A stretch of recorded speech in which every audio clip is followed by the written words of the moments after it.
Ito na naman to, dito tayo sa maingay. Dito po tayo sa maingay. Kawawa naman po si Chavit Singson. Nagpa-press con po kanila, parang wala na pong tumatanggap.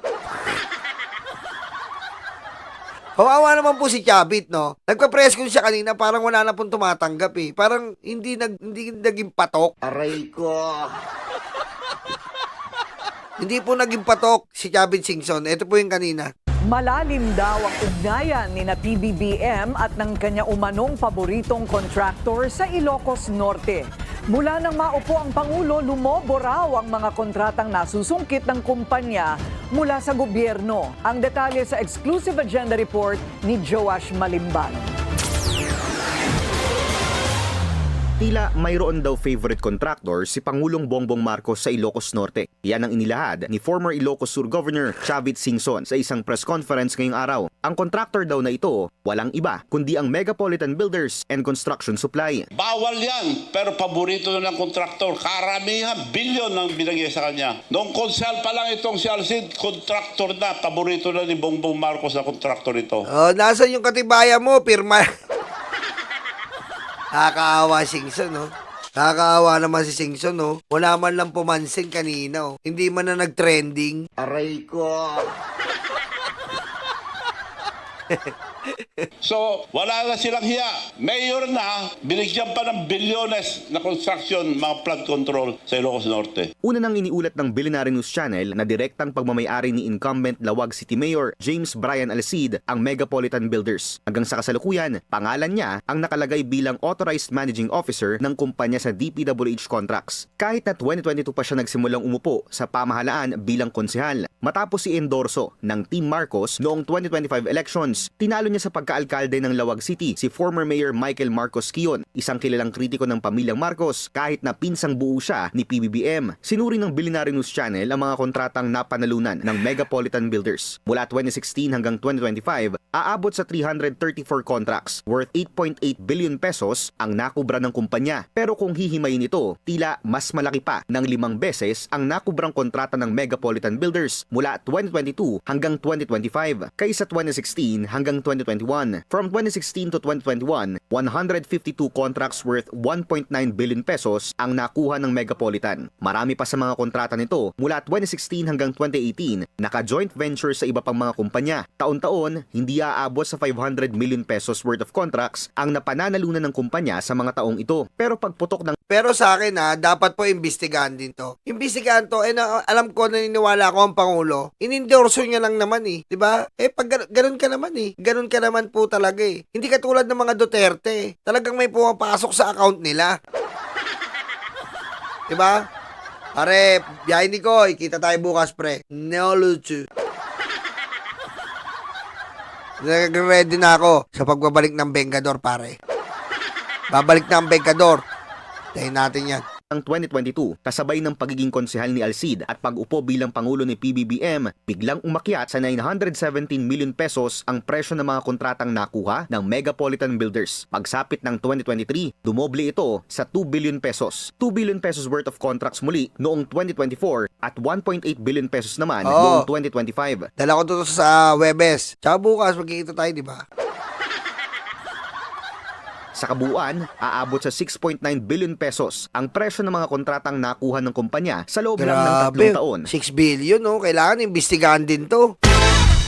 Mula 2022, malayong-malayo sa 1.9 billion pesos worth of contracts na Sige. nakuha nito sa loob ng 5 taon mula 2016 hanggang 2021. Hindi pa kasama dyan ang JC08 Builders Corporation na nakakuha ng 123 contracts worth 679 million pesos mula 2024 na nakapangalan naman sa kapatid ni Alcid. Sinubukan ng Billionaire News Channel na kunin ang panig ni Mayor Alcid pero hindi ito tumugon sa aming mensahe. Wala pa ring tugon dito ang palasyo. Para sa agenda, Ayan na, yung Mayor Alcid po na pinupukol po ngayon ni Chavit Singson ay, imbestigahan po yan. Pero yung sinasabi niya po na si BBM ang nagko-control, as in, hello? Hello? Paano magagawa ni BBM yun? Diba? Paano nyo mapapasa executive yun? Dito pa, meron pa sinasabi. Tingnan natin ito, matandang to, Kaalyado noon, whistleblower na ngayon. Mabibigat na alegasyon na naman ang binitawan ni dating Ilocos Sur Governor Chavit Singson laban kay PBBM. Pero para sa Malacanang, ito'y puro paninira lamang. Ang detalye sa agenda report ni Hannah T. Former Ilocos Sur Governor Chavit Singson si Pangulong Bongbong Marcos sa isang debate. Mastermind daw kasi ang Pangulo pagdating sa korupsyon ayon kay Singson at anytime soon, posible raw ang pagpapatalsik sa kanya. Ang advice Anong anytime soon posible? Ang tagal niya nga pinapatalisik eh. Sanay na kami. Wala bang bago? Yung pa rin ang moves nyo eh. Anong anytime soon? Lagi nyo nga pinapatalisik, walang panalo eh. ko sa my former friend, dapat sumuko na siya.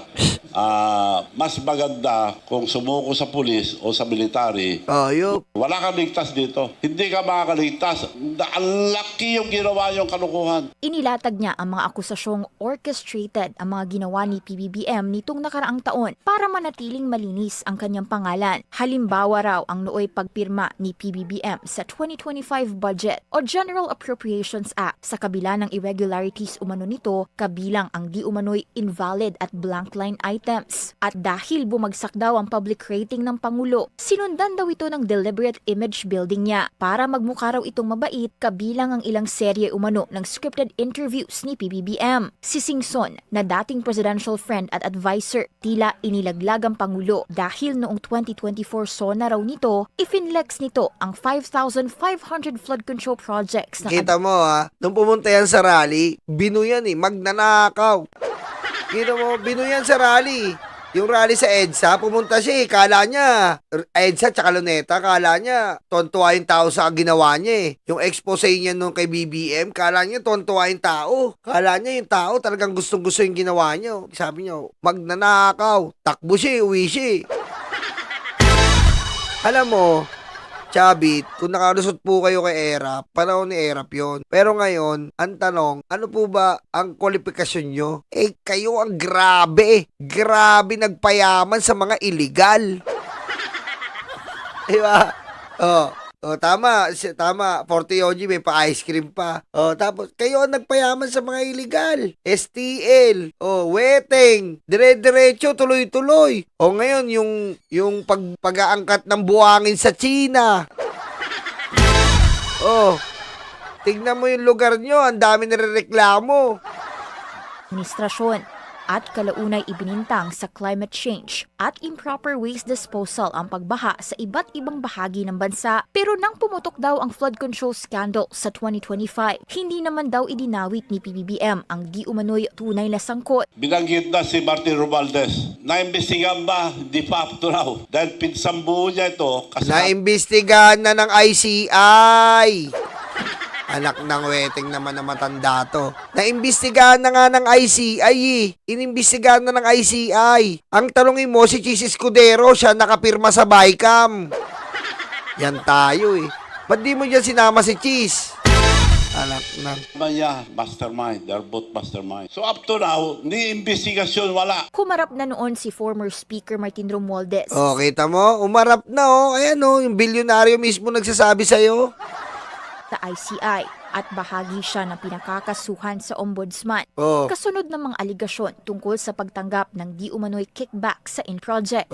Una nang ibinahagi ni Singson na talamak daw ang tila maanumalyang proyekto sa Ilocos Region, ang balwarte ng pamilya Marcos. Mas malupit sa Ilocos Sur. Nagre-reklamo na yung mga tao doon. May demanda nga siya May mga paborito. Meron pa siya ngayong sa Pasig, yung Metro Walk, inaangkin niya rin.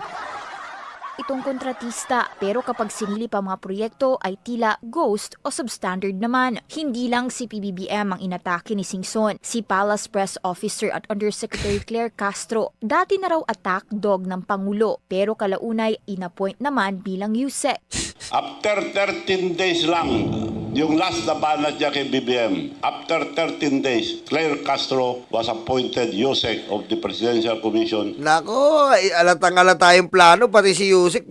Anong kinalaman ni Yusik sa flood control? Putik, ano kinalaman ng Yusik sa flood control?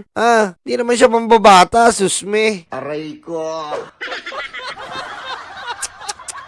Communication Office with a budget of 2.4 billion nagbago na. Atakdog pa rin pero tuta na ni Marcos. Agarang sagot na Malacanang, tila pinipilit na lang daw dumihan ng mga nagawa at plano ng Pangulo.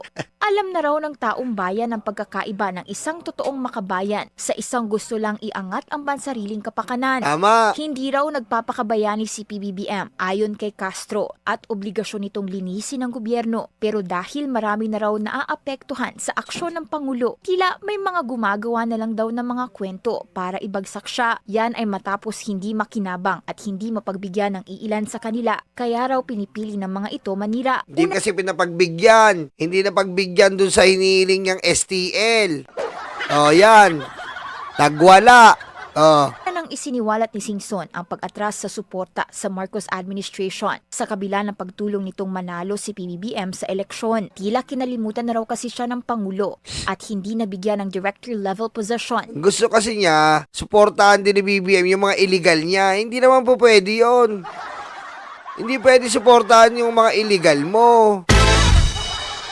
Ayon sa kanyang mga pahayag noong 2025. Tiniming ng dating gobernador ang kanyang mga paratang sa 2026 sa pagpatak ng 40 years matapos ang ouster ng ama ni PBBM na si Marcos Sr. noong 1986. Hihintayin daw ni Singson ang pag-aproba ng palasyo tungkol sa hamon niya sa debate.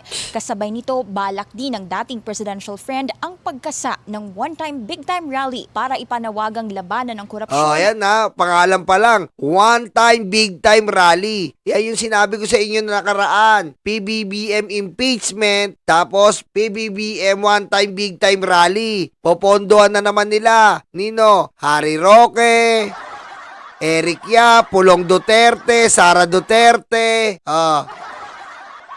Magpondo kayo, magpondo. Tignan natin kung mananalo pa kayo sa tao. Na naman, may rally din naman po. Naman, bayad na naman. Umaapaw, buwaba na naman po ang pera. At anyayahan ng ilang mga grupong dumalo. Para sa agenda, Hannah T., Bilyonaryo News Channel. Puro pa-media lang. Yan din ang banat ng Malacanang sa debate challenge ni Manong Chavit. Dagdag ni Yusek Claire Castro, ang paglaban sa korupsyon ay hindi dinadaan sa debate, kundi Tama. sa pag-aksyon para mapanagot ang dapat managot. Tama. At yan daw ang ginagawa ng Pangulo ngayon. Sana rin daw noon sila naghamon ng debate. Nang aminin ni dating Pangulong Rodrigo Duterte na talamak ang ghost projects noong panahon niya, pero hindi naman naimbestigahan. Tama. Panahon ni Duterte, ano sabi? Thank you para Eduardo para pakimod mo si Susan Lebron. Sige. Yung panahon ni Duterte, 11,000. Anong nangyari? Yumaman silang lahat. Walang nagawa. Bakit ka mo? Biro mo, pandemic, kumukubra sila ng bilyon. Yun ang nakakatakot. Pandemic, nag-flood control. Yun, pandemic may flood control. Kumukubra kayo ng bilyon, flood control. Susme, Aray ko.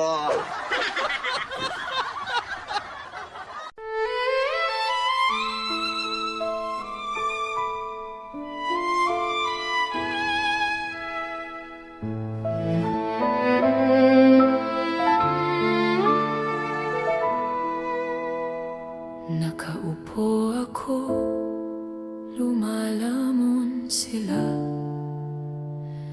Masasaya itong aking mga kaibigan. Abot kamay nila ang bunga ng puno, dahil balikat ko ang ginawang tuntungan. Habang namimitas lalong natatakam, sila ay para bang wala ng kabusugan.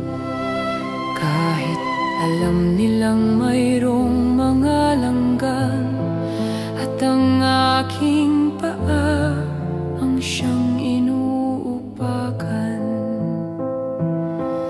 Nais ko nang magpahinga, akong nagawa at natulungan. Ako'y labis na nag-aalala, baka ang puno ay tuluyan ng maubusan ng bunga. Nakaupo ako, nagbabantay sila. Ang mga aso ko'y laging maaasahan. Hindi ko lang alam ang binabantayan. Ito bang puno o itong aking upuan? Itali ko kaya sa bahay ng langgam? Maglilingkod ba o maghahari-harian? Masasagot lamang ang malaking tanong kapag ako ay nawala na ng tuluyan. Nais ko nang magpahinga, marami na akong nagawa at natulungan. Ako'y labis na nag-aalala, baka itong mga aso ay maulol at magwala.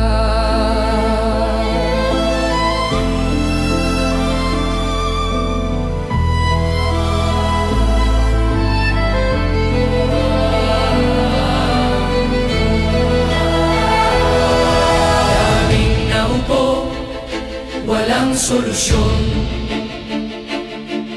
daming nangako, naging ilusyon. Ikaw ang sagot-lagot sa aming tamong-tamong. Ikaw ang boses sa aming bulong.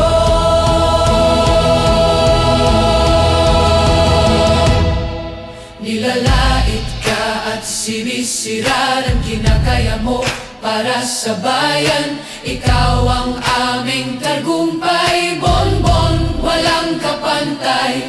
Nilalait ka at sinisira ng kinakaya mo para sa bayan. Ikaw ang aming tagumpay, bonbon, walang kapantay.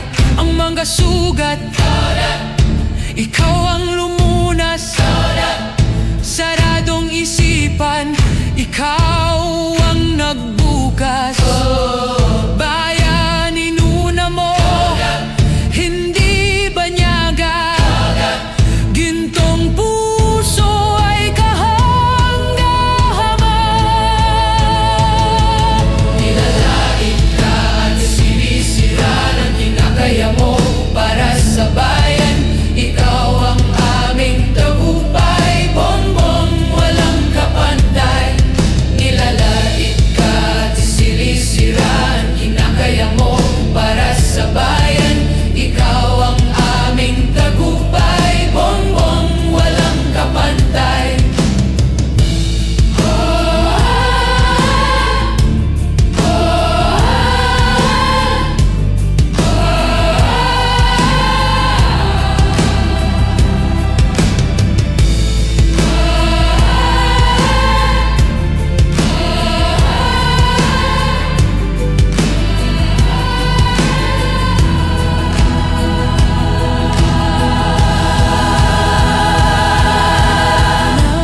Nais ko nang magpahinga, marami na akong nagawa at natulungan. Ako'y labis na nag-aalala, baka itong mga aso ay maulol